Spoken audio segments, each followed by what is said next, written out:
La sécurité sociale, pilier de notre République sociale. Certains pensent que tout seul, en souscrivant une assurance individuelle, pourrait mieux faire et faire des économies. Je suis très intelligent. Je vais vous communiquer quelques chiffres qui vous permettront de réviser vos ardeurs et éviter ainsi de vous faire du mal. La sécurité sociale, c'est la retraite, la famille, les accidents et maladies professionnelles et enfin la maladie simple, entre guillemets.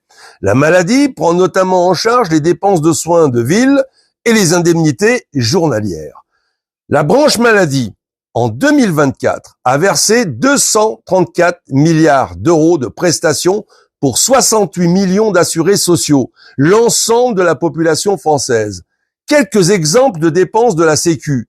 Un accouchement en France coûte à la Sécu 2400 euros. Une journée d'hospitalisation coûte en moyenne 1370 euros dans un service de médecine, 1700 euros dans un service de chirurgie et plus de 3000 euros en soins intensifs. Une femme qui accouche dans une maternité en France est totalement prise en charge. Quelques exemples de ce que la Sécu débourse pour vous avec un comparatif dans un système privé à l'américaine, pour tous ceux qui s'endorment avec l'espoir de se réveiller dans un système privé égoïste.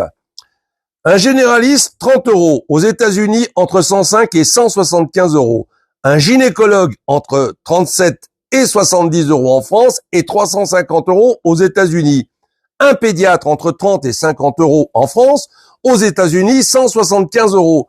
Un dermatologue, entre 30 et 70 euros. Aux États-Unis, 350 euros. Et pour terminer, un accouchement, c'est 2400 euros. Au pays de Donald, entre 17 000 et 30 000 euros. Mais oui, nous sommes des champions. Le taux de natalité en France est de 1,6, avec un accouchement à 20 000 euros. Si on applique les tarifs du pays capitaliste par excellence, 3 probabilités. Les femmes vont devoir accoucher sur le canapé, il va falloir trouver du fric, ou le taux va descendre fortement. Au pays de Donald, 30% des femmes n'ont pas les moyens d'accoucher dans un hôpital. Elles accouchent chez elles ou dans un dispensaire. Le taux de mortalité périnatale est 65 fois plus élevé que celui de la France. Je sais, certains sont nés dans une étable et ont fait une carrière surnaturelle. Mais on ne s'appelle pas tous Jésus. En moyenne, nous bénéficions de 3 400 euros par an de prestations de l'assurance maladie. Avec un salaire moyen brut en France de 3 300 euros, étant donné que nous cotisons à hauteur de 4,5% dans la CSG sur notre salaire, vous pourriez, je dis vous pourriez parce que moi ça ne m'intéresse pas, disposer de 1782 euros en moyenne par an pour vous soigner.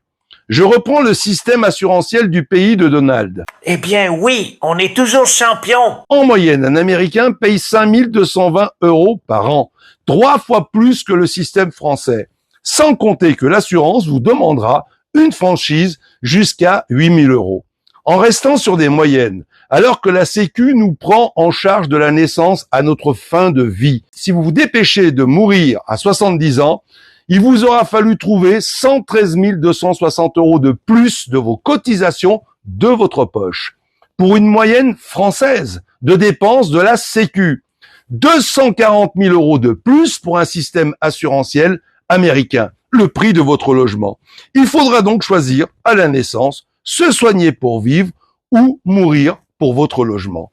3 400 euros de dépenses de santé par la sécurité sociale par habitant est une moyenne. Mais si par malheur, vous aviez à vous battre contre une maladie grave ou un accident de la vie, il vaudrait mieux être adopté à la naissance par l'un des 1800 multimillionnaires de France. Monsieur, votre montre, elle brille plus fort que Noël. Vous pourriez m'adopter ? J'espère qu'après ces explications, le feu de la connerie s'est éteint en vous.